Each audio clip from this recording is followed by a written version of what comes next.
अस्सलाम वालेकुम। उम्मीद करती हूँ कि आप सब लोग खैरियत से होंगे। हमारी आज की जो वीडियो है वो RISB के टेस्ट को एडमिनिस्टर किस तरह से किया जाता है, किस तरह से उसकी स्कोरिंग होती है, टोटल आइटम्स उसमें कितने होंगे, इस पे बात होगी। और मैं आपको बताऊंगी कि किस तरह से इसमें किस किस्म के आइटम्स हैं, किस किस्म के क्वेश्चंस हैं, वो आपने कैसे क्लाइंट से पूछने हैं और किस तरह से फिर एट द एंड उसकी स्कोरिंग प्रॉपर की जाएगी। अगर आप चैनल पे न्यू हैं तो प्लीज़ चैनल को सब्सक्राइब ज़रूर कीजिए। वीडियो अच्छी लगे तो वीडियो को लाइक करें और कमेंट करें and share with your friends.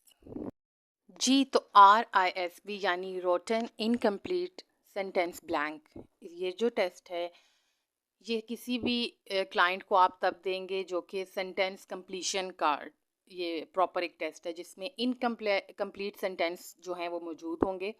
और जब आप क्लाइंट को ये टेस्ट देंगे तो वो उन इनकम्प्लीट सेंटेंस को कंप्लीट करेगा। टोटल इसमें जी 40 आइटम्स होते हैं।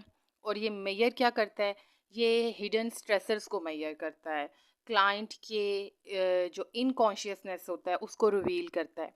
ये टेस्ट इन चीज़ों के लिए यूज़ होता है, यानी कि हिडन स्ट्रेसर्स को फाइंड करने के लिए एंड रिवील अनकॉन्शियसनेस। अच्छा, मैं अब आपको बताती जाऊं कि जी ये टेस्ट इसका उर्दू वर्जन भी मौजूद है और इंग्लिश वर्जन भी मौजूद है। अब मैं आपको दिखाती जाऊं कि ये जो सामने आप देख रहे हैं कि ये इसका उर्दू वर्जन है। आप ये भी क्लाइंट को दे सकते हैं। अगर इस क्लाइंट की क्वालिफ़िकेशन पे डिपेंड करता है। अगर क्लाइंट अनएजुकेटेड है तो आप इसको उर्दू वर्जन दें, और इफ़ एजुकेटेड है और उसके लिए कंफर्टेबल है इंग्लिश में फ़िल करना तो आप उसको ये इंग्लिश का टेस्ट दे सकते हैं। अच्छा, अब आप देखें कि जी इसको आपने प्रॉपर फिल करवाना है क्लाइंट से, उसका नाम क्या है, एज, उसका जेंडर एंड देन एजुकेशन, ये सब आपने प्रॉपर फिल करके देन आपने ये क्लाइंट को देना है और क्लाइंट से कहना है कि जी इसको आप कंप्लीट करें सेंटेंस को। या ये भी हो सकता है कि आप क्वेश्चन पूछें और ख़ुद से ही आगे लिखना स्टार्ट करें। जैसे आपने क्लाइंट को कहना है कि जी जवाब देना है आपने कि मुझे पसंद है कि, तो वो फ़ौरन से जो उसके जवाब ज़हन में आएगा वो आपको फ़ौरन बता देगा। फॉर एग्ज़ाम्पल मुझे खेलना पसंद है वो कह दे, तो आपने इस तरह से आगे वो जो है प्रॉपर सेंटेंस जो है फिल करना है। इस चीज़ का बहुत ख्याल रखना है कि एक एक वर्ड जो क्लाइंट बोल रहा है आपने वो ही चीज़ मेंशन करनी है, अपने आप से कोई वर्डिंग जो है चेंज नहीं करनी। जैसा क्लाइंट बोलेगा आपने एज इट इज़ इसको फिल करते जाना है। अच्छा, आपने एक क्लाइंट को दिया, आप देखें जी कि इसमें टोटल 40 आइटम्स हैं।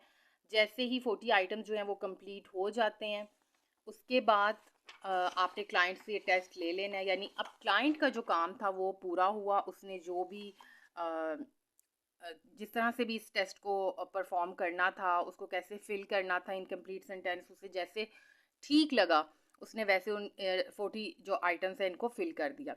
अब ये है कि ये क्लाइंट का यहाँ पर काम ख़त्म होता है और अब यहाँ से आगे स्कोरिंग स्टार्ट होती है कि इसकी स्कोरिंग कैसे की जाती है।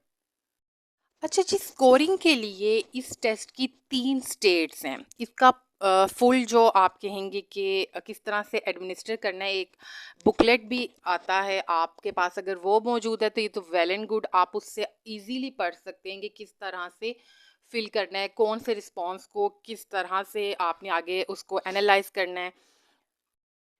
अच्छा, इसकी जो 3 स्टेट्स हैं उसमें फर्स्ट वन जो है वो कॉन्फ्लिक्ट आती है, second neutral and third one is positive. Conflict की भी आगे 3 होंगी, C1, C2 एंड C3। इसमें डिफरेंट कैटेगरीज आएंगी कि किस तरह से क्या रिस्पॉन्सेज हैं। वो आपने उसके अकॉर्डिंग जो है C1 में या C2 या C3 में आपने ऐड करने हैं। सेकंड वन इज़ न्यूट्रल, उसके आगे कोई वो आप कहेंगे कि सब टाइप्स या सब जो नंबर है नीचे वो नहीं आएंगे, उसमें कोई भी सब टाइप नहीं है। न्यूट्रल जो है उसमें न्यूट्रल रिस्पॉन्सेज जो हैं वो इंक्लूड होंगे। थर्ड वन इज़ पॉजिटिव, और पॉजिटिव के अंदर भी P1, P2 एंड P3 जो है वो इंक्लूड होगा। अच्छा जी, कॉन्फ्लिक्ट का जो C1 है वो आप कहेंगे कि किसी भी कॉन्फ्लिक्ट की यानी जो कैटेगरी है उसमें जो लीस्ट किस्म के रिस्पॉन्सेज होंगे वो C1 में आएंगे। जो आप कहेंगे कि लीस्ट से थोड़े ज़्यादा मोर की तरफ होंगे वो C2 में इंक्लूड होंगे, एंड स्क्वेयर वन जो है वो C3 में इंक्लूड होंगे। For example school related issues जो होंगे, फाइनेंशियल इश्यूज, फिजिकल प्रॉब्लम्स जो होंगी वो C1 में इंक्लूड होंगी। C2 में उसकी जो भी सेक्सुअल यू कैन से कि जी डिफ़िकल्टीज़ होंगी, लैक ऑफ गोल्स होंगे, साइकोसोमैटिक्स होंगे, एनी इलनेस या पेन वगैरह जो होगी वो इंक्लूड होंगी C2 की कैटेगरी में। ओके, जो मोर आप कहेंगे जी स्वेयर किस्म के कॉन्फ्लिक्ट्स होते हैं, फॉर एग्जांपल कि जो सोशल प्रॉब्लम्स हैं या ऐसे फैमिली इश्यूज जो बहुत पीक पर पहुंच गए हैं, फीलिंग ऑफ कंफ्यूजन है, होपलेसनेस है, सुसाइडल थॉट्स इसमें आएंगी, social conflicts, strong negative relationship जो होते हैं, इस टाइप की जो चीज़ें हैं ये आप C3 की कैटेगरी में, यानी इस तरह के जो कॉन्फ्लिक्ट्स होंगे या इस तरह के रिस्पॉन्स जो क्लाइंट ने दिए हैं वो आप C3 की कैटेगरी में इंक्लूड करेंगे। ठीक है, फॉर एग्जांपल 5 इस तरह के रिस्पॉन्सेज आए हैं तो आप C3 में 5 ऐड करेंगे। ओके, अब जो है कि जी न्यूट्रल यानी सेकंड में क्या, जो न्यूट्रल की कैटेगरी है उसमें आप जितने भी नॉर्मल रिस्पॉन्सेज होंगे और वो चीज़ें जो हैं वो इंक्लूड होंगी। इसके अंदर आप ये कह सकते हैं कि जो एक स्टैंडर्ड सेंटेंसेस होते हैं, standardise sentences, for example most girl are female. ठीक है, तो ये जो है इस तरह के रिस्पॉन्सेज इस कैटेगरी में आएंगे जो कि बिल्कुल एक नॉर्मल रिस्पॉन्स होता है।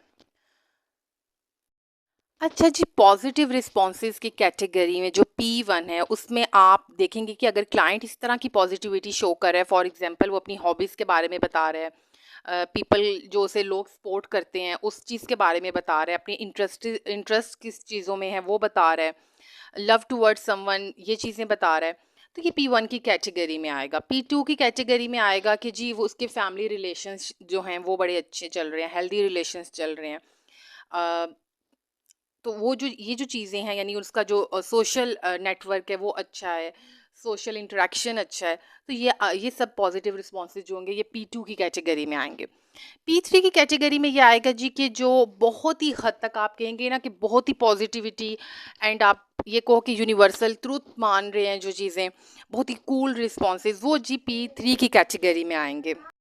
अच्छा, अगर आपके पास इसकी बुकलेट जो है RISB की मौजूद है तो वो तो आपके लिए बहुत इजी हो जाएगा, बिकॉज उसमें ये सब कैटेगरीज और फिर कौन से रिस्पॉन्स किस कैटेगरी में आते हैं ये सब चीज़ें मेंशन्ड है, तो आपके लिए बड़ा ही इजी हो जाएगा इस टेस्ट को एडमिनिस्टर करना। तो मेरे ख्याल में हर साइकोलॉजिस्ट जो क्लिनिकल साइकोलॉजिस्ट है उनके पास, जो स्टूडेंट्स भी हैं उनके पास एटलीस्ट ये बुकलेट जो है वो मौजूद होनी चाहिए। अच्छा जी, मेरे पास भी वो बुकलेट मौजूद है लेकिन इस टाइम पर मुझे नहीं मिली, इसलिए मैं आप लोगों को शो नहीं करवा पा रही, लेकिन मैं आप अगर आपको वो दिखा सकूं तो उसमें बाकायदा हर रिस्पॉन्स का बताया हुआ है कि वो किस कैटेगरी में आएगा। अब हम बात करते हैं कि इसकी स्कोरिंग आपने कैसे करनी है। ठीक, अब आपने कुछ फॉर एग्जांपल जी कॉन्फ्लिक्ट के जो रिस्पॉन्सेज हैं सबसे पहले आपने उनको ऐड करना है।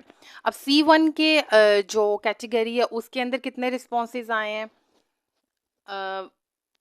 फॉर एग्जाम्पल 9 जो हैं वो रिस्पॉन्सेज उसने C1 की कैटेगरी में दिए हैं, C2 की कैटेगरी में उसने 5 रिस्पॉन्सेज दिए हैं और फॉर एग्जाम्पल C3 की कैटेगरी में उसने 10 रिस्पॉन्सेज दिए हैं।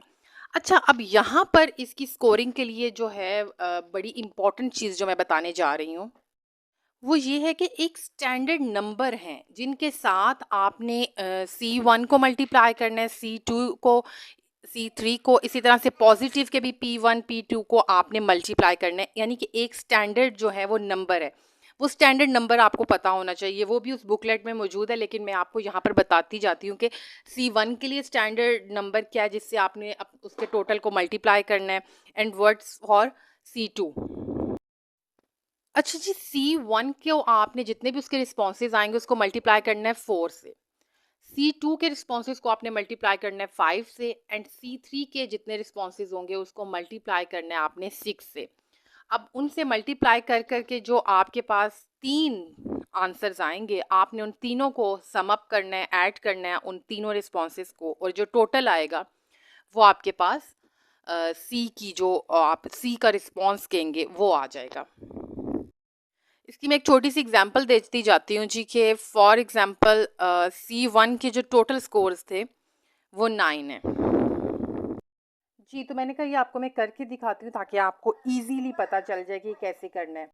ओके, फॉर एग्जांपल कि जो हमारे पास कॉन्फ्लिक्ट की कैटेगरी है उसमें C1 आप मैंने जो बताया स्टैंडर्ड नंबर उसका 4 है, C2 के लिए जो स्टैंडर्ड नंबर है वो 5 है, एंड फॉर C3 इट्स 6। अच्छा, फॉर एग्जांपल जी कि जो C1 के रिस्पॉन्सेज हैं वो 9 है, ठीक है। तो फिर इसके लिए आपने क्या करके 9 multiply by 4। For example C2 के 5 हैं तो देन मल्टीप्लाई बाय 5, C3 के 10 एंड मल्टीप्लाई बाय 6। सो अब इन्हें मल्टीप्लाई करके जो जो आंसर आता है 36, 25 और 60। अच्छा, अब ये तीन रिस्पॉन्सेज हमारे पास आए हैं। अब हमने इन तीनों रिस्पॉन्सेज को ऐड करना है, ठीक है जी। 36 प्लस 25 प्लस 60, तो हमारे पास जो टोटल आएगा इट्स 121। तो 121 आप कहेंगे कि जी ये सी के रिस्पॉन्सेज हैं, यानी कॉन्फ्लिक्ट की कैटेगरी के जो रिस्पॉन्सेज हैं वो 121 आया है। ठीक इसी तरह से जी पॉजिटिव जो कैटेगरी है उसके रिस्पॉन्सेज देखने हैं। P1 इसके लिए जो स्टैंडर्ड जो नंबर है वो 2 है, P2 का स्टैंडर्ड नंबर 1 है and for P3 it's 0, means इसका कोई भी नहीं है, ठीक है। अब इसी तरह से करेंगे कि फॉर एग्जांपल इसके रिस्पॉन्सेज 7 आए हैं तो मल्टीप्लाई बाय 2, P2 के 4 रिस्पॉन्सेज हैं मल्टीप्लाई बाय 1 एंड इसके 6 मल्टीप्लाई बाय 0, वही एक ही बात है, सेम नहीं, ये रिस्पॉन्सेज जो हैं ऑफ कोर्स 0 से मल्टीप्लाई होंगे तो 0 हो जाएगा, इसके रिस्पॉन्सेज निकल जाएंगे। तो ये 14, 4 एंड 0।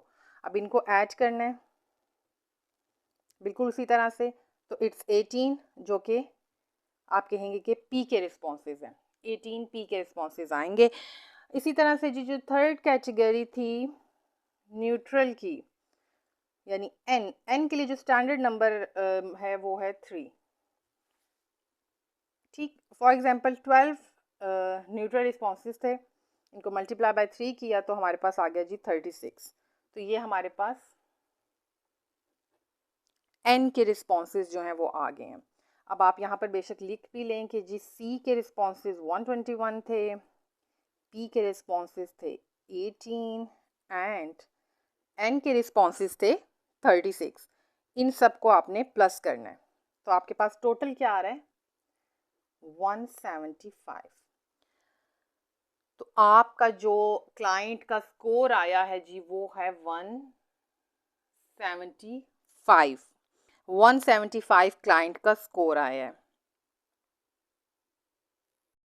अच्छा, आपके पास एट द एंड 40 एटलीस्ट, बल्कि एटलीस्ट नहीं, आपके पास 40 रिस्पॉन्सेज चाहिए, ठीक। अगर 40 रिस्पॉन्सेज नहीं है तो फिर ये जो टेस्ट है एडमिनिस्टर नहीं होगा, ये जो इसके स्कोर्स हैं इसके रिस्पॉन्सेज को आप टोटल करेंगे, ठीक। अगर 20 जो हैं इसमें ओमिशंस हैं, फॉर एग्जांपल ओमिशन खाली छोड़ दिया हुआ है तो टेस्ट को वहीं स्टॉप कर दिया जाएगा, टेस्ट जो है वो आगे एडमिनिस्टर नहीं होगा। आप किसी और डेट पर सेशन को आगे रखें और फिर दोबारा से इस टेस्ट को एडमिनिस्टर करें, क्योंकि 20 ओमिशंस पे ये टेस्ट एडमिनिस्टर नहीं होता।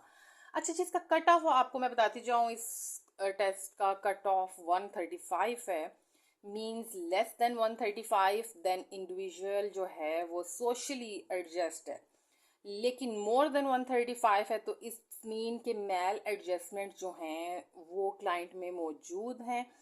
और आप यहाँ पर देखें जी कि जो हमारा क्लाइंट था उसका जो है 175 टोटल है, तो इट्स मीन कि प्रॉब्लम जो है वो यहाँ पर मौजूद है, ठीक। तो इस तरह से इस टेस्ट को RISB को जो है वो आप एडमिनिस्टर करेंगे, प्रॉपर इसकी स्कोरिंग इस तरह से होगी। उम्मीद करती हूँ कि ये वीडियो आपके लिए इन्फॉर्मेटिव होगी। अगर इन्फॉर्मेटिव है तो प्लीज़ वीडियो को लाइक ज़रूर कीजिएगा। Thank you so much.